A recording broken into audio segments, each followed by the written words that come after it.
معزز ناظرین، مظہر حسین سید آپ سے مخاطب ہے اور آپ دیکھ رہے ہیں آن لائن اردو ٹیچنگ۔ آج ہم میر تقی میر کی غزل فقیرانہ آئے صدا کر چلے پڑھیں گے، اس کی تشریح کریں گے، مشکل الفاظ کے معنی سمجھیں گے اور اس سے متعلقہ کچھ اشعار بھی دیکھیں گے۔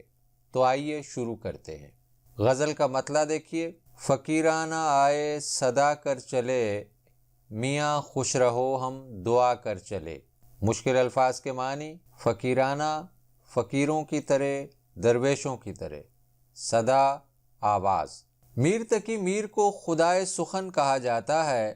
میر تقی میر کی غزل میں سادہ بیانی اور سوز و گداز پایا جاتا ہے۔ میر مشکل تراکیب اور پیچیدہ الفاظ کے بجائے سیدھے سادے انداز میں پرتاثیر اور گہری بات کہنے کے قائل ہیں۔ یہ شعر بھی اس کی عمدہ مثال ہے۔ میر عاجزی کا اظہار کرتے ہوئے محبوب سے کہتے ہیں کہ میں فقیروں کی طرح تمہارے دروازے پر آیا ہوں اور تمہیں خوش رہنے کی دعا دے کر جا رہا ہوں۔ یعنی شاعر محبوب کے دروازے پر ایک فقیر کی صورت آیا ہے کہ شاید محبوب بھی محبت کا جواب محبت سے دے دے اور اس کے کشکول میں محبت کی بھیک ڈال دے۔ لیکن اگر ایسا نہیں بھی ہوتا تو شاعر اپنے محبوب سے کوئی شکوہ نہیں کرتا، بلکہ ہر صورت میں اس کی خوشی کے لیے دعا کرتا ہے کہ محبوب مجھ سے محبت کرے یا نہ کرے، لیکن ہمیشہ خوش و خرم رہے، آباد رہے اور اس کی زندگی میں کوئی مشکل نہ آئے۔ یعنی شاعر کسی بھی صورت محبوب کی ناقدری کا گلہ نہیں کرتا اور اسے بددعا نہیں دیتا، بلکہ اس کی خوشیوں کے لیے دعا گو رہتا ہے۔ میر تقی میر ایک اور جگہ کہتے ہیں: ہم فقیروں سے بے ادائی کیا، آن بیٹھے جو تم نے پیار کیا۔ دوسرا شعر دیکھیے۔ جو تجھ بن نہ جینے کو کہتے تھے ہم، سو اس عہد کو اب وفا کر چلے۔ مشکل الفاظ کے معنی: بن بغیر، عہد وعدہ، وفا کرنا پورا کرنا۔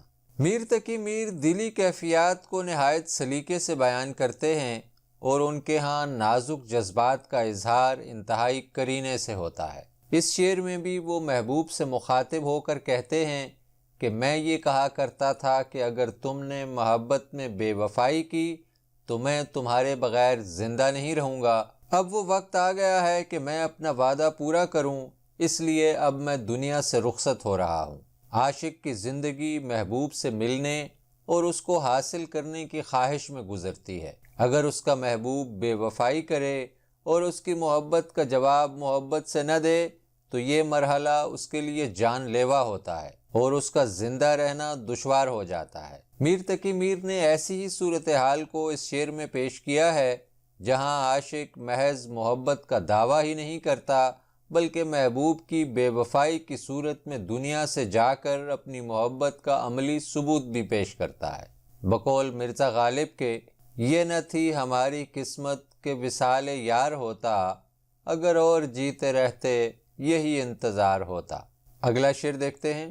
شفا اپنی تقدیر ہی میں نہ تھی کہ مقدور تک تو دوا کر چلے۔ مشکل الفاظ کے معنی: شفا، صحت یابی، تندرستی، علاج۔ تقدیر، قسمت، مقدر۔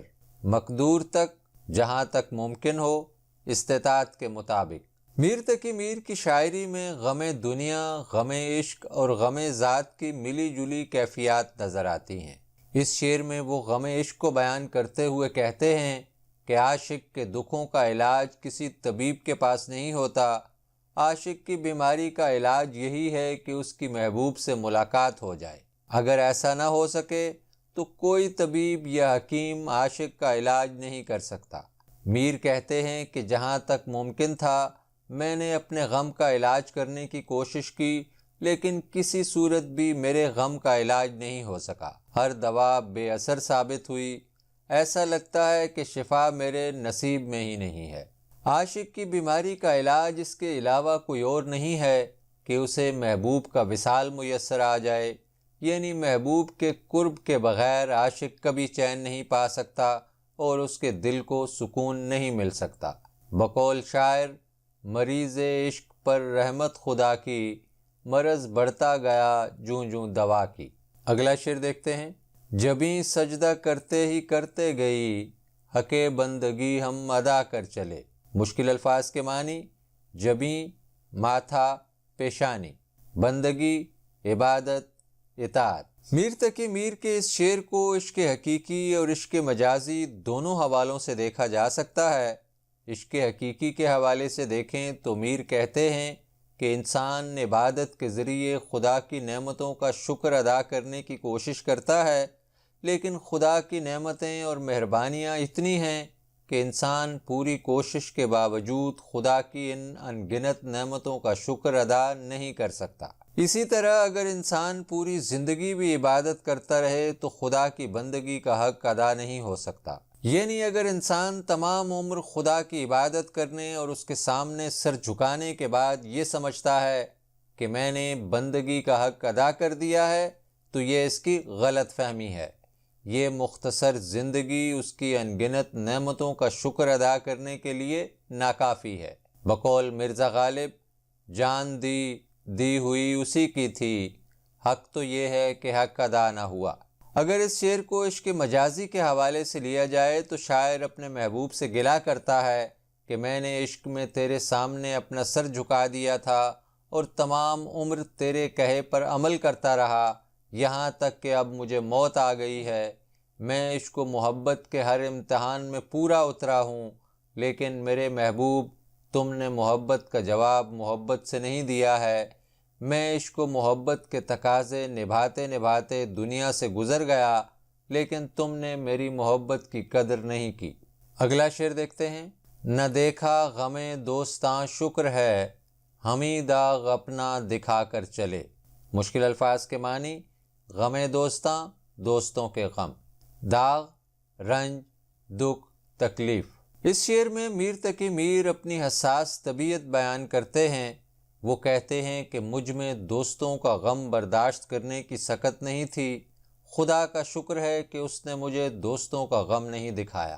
میرے تمام دوست زندہ سلامت اور خوش و خرم ہیں۔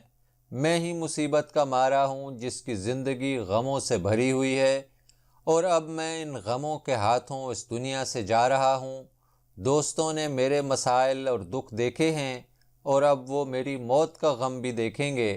میر تقی میر نے اس شعر میں بالکل ایک نئے انداز میں بات کی ہے۔ وہ اپنے دکھوں حتیٰ کہ موت پر بھی خدا کا شکر ادا کرتے ہیں کہ خدا نے مجھے تو بہت غم دیے، لیکن دوستوں کے غموں سے محفوظ رکھا، اور اب میری موت کا غم بھی میرے دوست ہی اٹھائیں گے۔ میں خوش قسمت ہوں کہ میں نے ہمیشہ دوستوں کی خوشیاں دیکھی ہیں، لیکن دوستوں نے ہمیشہ میرا غم ہی دیکھا ہے، کیونکہ میری زندگی میں خوشی کا کوئی پہلو تھا ہی نہیں۔ اس غزل کا مقطع دیکھتے ہیں۔ کہیں کیا جو پوچھے کوئی ہم سے میر، جہاں میں تم آئے تھے کیا کر چلے۔ میر تقی میر اس شعر میں زندگی کے بیکار گزر جانے کو بیان کرتے ہیں۔ اگر ہم نے زندگی میں اچھے کام نہ کیے ہوں، وقت ضائع کیا ہو اور کامیاب زندگی نہ گزاری ہو تو آخر میں ہمارے پاس پچھتاوے کے علاوہ کچھ نہیں ہوتا۔ اگر کوئی ہم سے پوچھتا ہے کہ تم نے زندگی کیسی گزاری ہے تو ہمارے پاس جواب دینے کے لیے کوئی بات نہیں ہوتی، ہم صرف افسوس ہی کر سکتے ہیں۔ ایک ناکام اور زندگی سے ہارا ہوا شخص بھلا کسی سوال کا کیا جواب دے سکتا ہے؟ اگر اس سے کوئی پوچھتا ہے کہ تم اس دنیا میں آئے تھے، تم نے یہاں بھرپور وقت گزارا اور اب تم اس دنیا سے جا رہے ہو، تو تم نے اس دنیا میں کیا کام کیا جس سے معاشرے میں کوئی بہتری آئی ہو، لوگوں کی زندگیوں میں کوئی آسانی پیدا ہوئی ہو؟ تو ایک ناکام شخص کے پاس اس موقع پر کہنے کے لیے کچھ نہیں ہوتا، جبکہ ایک کامیاب شخص جس نے واقعتاً کچھ کام کیا ہو اپنی خدمات گنوا سکتا ہے۔ اس شعر میں میر انسان کو اپنی اصلاح کرنے کا درس دے رہے ہیں۔ بقول نذیر اکبر آبادی، جس واسطے دنیا میں تو آیا تھا اے نذیر، خانہ خراب تجھ سے وہی کام رہ گیا۔ معزز ناظرین، امید ہے آج کی ویڈیو آپ کو پسند آئی ہوگی اور آپ نے اس سے بہت کچھ سیکھا ہوگا۔ اس ویڈیو کو لائک کیجیے گا، شیئر کیجیے گا اور کمنٹ باکس میں اپنی رائے ضرور دیجیے گا۔ اگر آپ نے اس چینل کو سبسکرائب نہیں کیا تو سبسکرائب لازمی کیجیے گا تاکہ آئندہ آنے والی ویڈیوز آپ کو بر وقت مل سکیں۔ مزید کسی موضوع پر ویڈیوز درکار ہوں تو آپ کمنٹ باکس میں بتا سکتے ہیں۔ ملتے ہیں جلدی کسی نئی ویڈیو کے ساتھ۔